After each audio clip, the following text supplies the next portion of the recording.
determine whether or not the function z satisfies the Laplace equation given here. እዚህ ጋር ይሄ equation ምን ይባላል? Laplace equation ይባላል. The second derivative with respect to x plus the second derivative with respect to y is equals to 0 Laplace equation ይባላል. Okay, እዚህ a b c ውስጥ ያሉት ፋንክሽኖች ይሄንን equation satisfy እንደሚያደርጉና እንደማያደርጉ ቼክ የምናደርግ ይሆናል. Let's see the first part. a ላይ ያለውን እኔ in a we have z is equals to x to the power of 4 minus 6x square y square plus y to the power of 4. Okay, so second partial derivative one with respect to x and with respect to y እናያለን. So the partial derivative with respect to x ለዚህ ምንድነው የሚሆነው? 4x cube minus 12xy square ይሆናል ማለት ነው first derivative with respect to x. At the same time with respect to y መስራት እንችላለን. The partial derivative with respect to y ምንድነው የሚሆነው? minus 12x square y plus 4y cube ነው የሚሆነው. Okay, here with respect to y ነው. Again the partial derivative of z with respect to x second partial derivative እንሰራለን. ይሄ ምንድነው የሚሆነው? 12x square minus 12y square ነው የሚሆነው. Okay, the second partial derivative with respect to y ደግሞ with respect to y ደግሞ minus 12x square plus 12y square ነው የሚሆነው. Okay, we will add these two. ሁለቱን ኢኩዌሽኖች አድ እናደርጋለን. The second partial derivative with respect to x square plus the second partial derivative with respect to y ምንድነው የሚሆነው? እዚህ ጋር ያሉትን አድ እናደርጋለን. 12x square minus 12y squareን ከ-minus 12x square plus 12y square ጋር አድ እናደርጋለን. So collecting like terms ይሄንን ከዚህ ጋር like term ነው፣ ይሄ ከዚህ ጋር like term ነው. So ይጠፋፋሉ፣ ሪዛልቱ 0 ነው የሚሆነው. Therefore this function satisfies the Laplace equation. Laplace equationን satisfy ያደርጋል ማለት ነው a ውስጥ ያለው function. ወደ b ስንመጣ b ውስጥ ያለን function z is equals to sin x times cos hyperbolic y plus cos x times sin hyperbolic y. Okay, ለማስታወስ ያህል ሃይፐርቦሊክ ፋንክሽኖች ምን እንደሆኑ እንይ። sin hyperbolic y ማለት e the power of y minus e the power of minus y over 2 ነው. cos hyperbolic y ማለት ደግሞ e the power of y plus e the power of minus y over 2 ነው የሚሆነው. Okay, by definition these are hyperbolic function. sin hyperbolic እና cos hyperbolic functionዎች እነዚህ ናቸው. So ዴሪቬቲቫቸውንም ማወቅ ያስፈልጋል. የsin hyperbolic function cos hyperbolic ነው፣ የcos hyperbolic ደግሞ sin hyperbolic ነው. So what is the first partial derivative with respect to x የሚለውን እናያለን. The partial derivative with respect to x ምንድነው የሚሆነው? cos x times cos hyperbolic y minus sin x times sin hyperbolic y ነው የሚሆነው. Okay, the second partial derivative with respect to x ደግሞ the second partial derivative with respect to x minus sin x times cos hyperbolic y minus cos x minus cos x times sin hyperbolic y ነው የሚሆነው. Okay, say this is equation 1. ይሄንን equation 1 ብለን እንያዝ. አሁን ደግሞ partial derivative with respect to y እንሰራለን.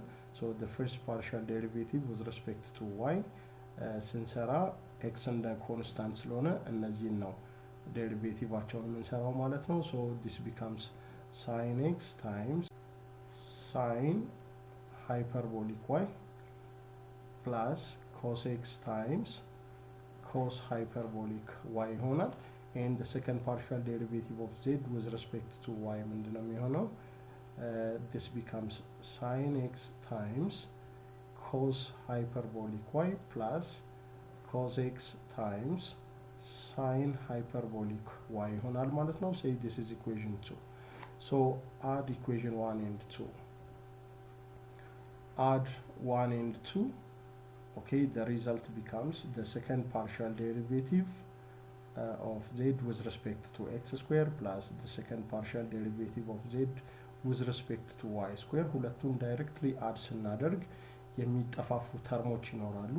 ይሄና ይሄ ተርም ይጠፋፋሉ። ኦኬ፣ ይሄ ተርም እና ይሄ ተርም ይጠፋፋሉ። therefore ሪዛልቱ ዜሮ ነው የሚሆነው ማለት ነው። so the function in b satisfies the Laplace equation. so Laplace equationን satisfy ያደርጋል ማለት ነው። ወደ c ስንመጣ c ውስጥ ያለን ፋንክሽን z is equals to tan inverse of y over x ነው።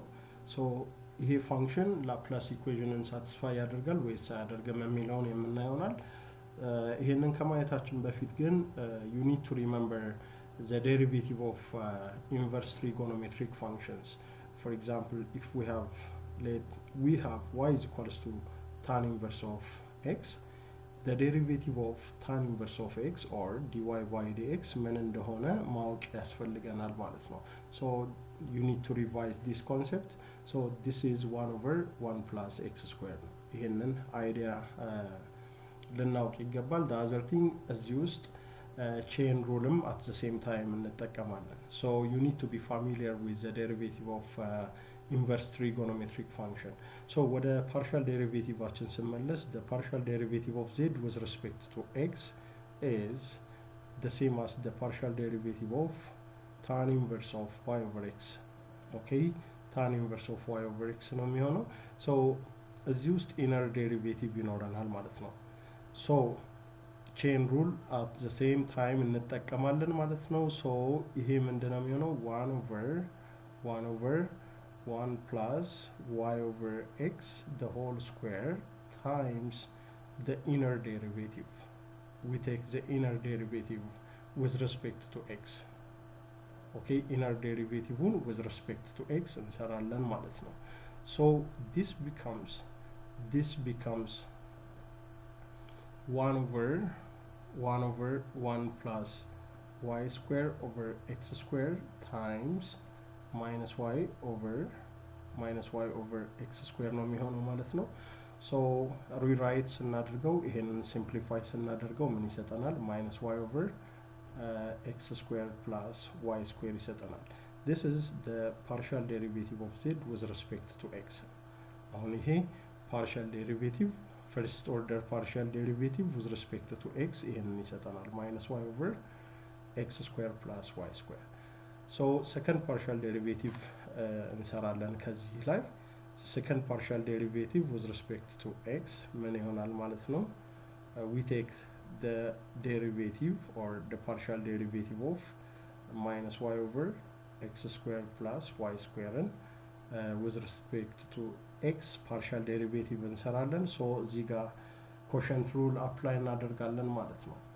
okay, so ይሄንን with respect to x ስንሰራ y is constant, therefore we can take it out y as a constant and take the partial derivative of the remaining term 1 over x square plus y square with respect to x እንሰራለን ማለት ነው። this becomes minus 2xy over x square plus y square the whole square.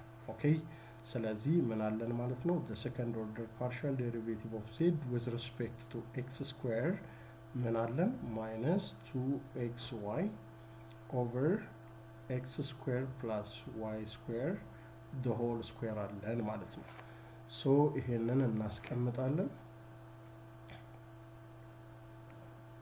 እናስቀምጣለን then we keep doing for the second partial derivative with respect to y.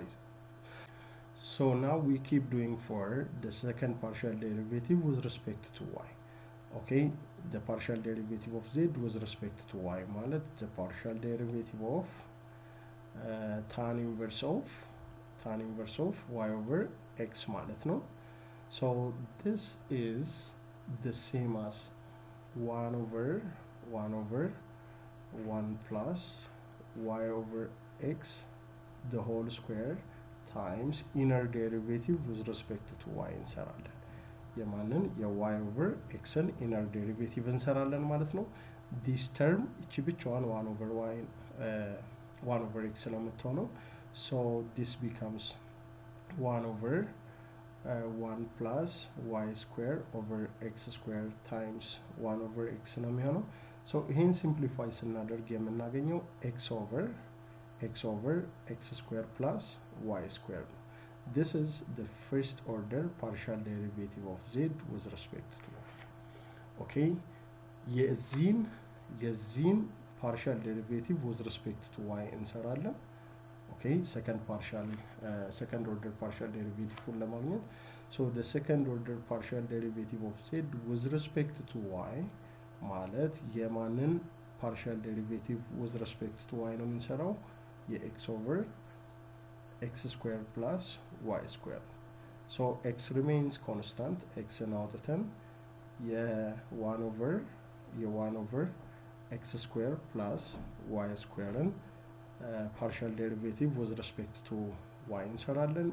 quotient rule apply አድርጉ then this becomes positive 2xy over x square plus y square the whole square. okay so ይሄ ምናችን ነው ማለት ነው the second order partial derivative of z with respect to y. so this is 2xy over x square plus y square the whole square. ስለዚህ ሁለተኛ ነገር ምን አለን እዚህ ጋር second order partial derivative with respect to y አለን። second order partial derivative with respect to x አለን። ሁለቱን እንደምራለን። ሁለቱን ስንደምር የምናገኘው the second order partial derivative of z with respect to x እና the second order partial derivative of z with respect to y ሁለቱን ስንደምር እዚች ጋር ያለን ፖዚቲቭ ኳንቲቲ እና እዚህ ጋር ያለን ኔጌቲቭ ኳንቲቲ ኦኬ ኤክስፕሬሽኖቹ the same ናቸው። አንዱ ፕላስ ሌላኛው ማይነስ therefore ስንደምረው ሪዛልት ነው የሚሆነው. so this function satisfies the Laplace equation.